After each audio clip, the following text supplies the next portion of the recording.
negara kok gini-gini aja, mungkin kurang bumbu Islam. Hai, warga negara yang budiman.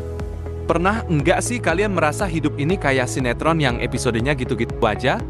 Konflik, cinta segitiga. Terus ada tokoh antagonis yang hobinya nyolong sendal di masjid. Nah, mungkin negara kita ini kurang bumbu, kurang rempah, kurang sentuhan Islami. Kenapa Islam? Emang bisa bikin negara jadi lebih oke? Eits, jangan salah paham dulu. Saya di sini bukan mau ceramah atau bikin khilafah dadakan. Tapi coba deh kita lihat, sistem Islam itu kayak resep masakan yang komplit. Ada aturan halal haram biar kita nggak sembarangan makan. Ada zakat buat pemerataan ekonomi, dan ada juga aturan-aturan lain yang kalau dipraktikkan beneran, bisa bikin negara ini jadi adem ayem tentrem. Contohnya gimana? Jangan ngomong doang. Oke, siap. Misalnya nih, soal korupsi.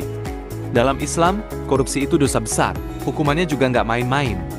Coba bayangin kalau setiap koruptor di negara ini langsung dijemput malaikat Munkar Nakir. Wah, bisa sepi tuh penjara. Terus, soal ekonomi. Islam punya sistem bagi hasil yang adil.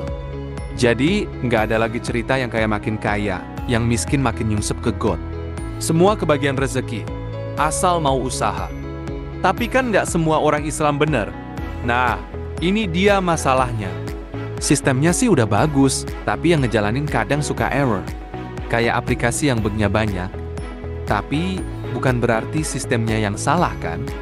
Kita sebagai warga negara juga harus ikut benerin. Jangan cuma bisa nyalahin pemerintah doang.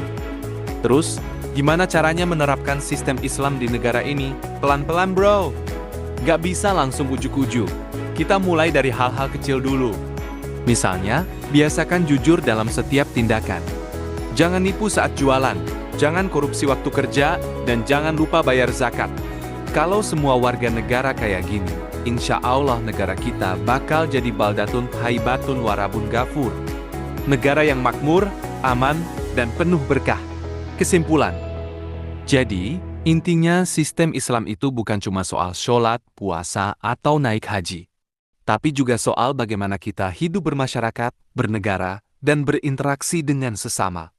Kalau semua nilai-nilai Islam ini bisa kita terapkan dalam kehidupan sehari-hari, bukan nggak mungkin negara kita bakal jadi lebih baik. Ya, minimal nggak separah sinetron azab lah ya kan?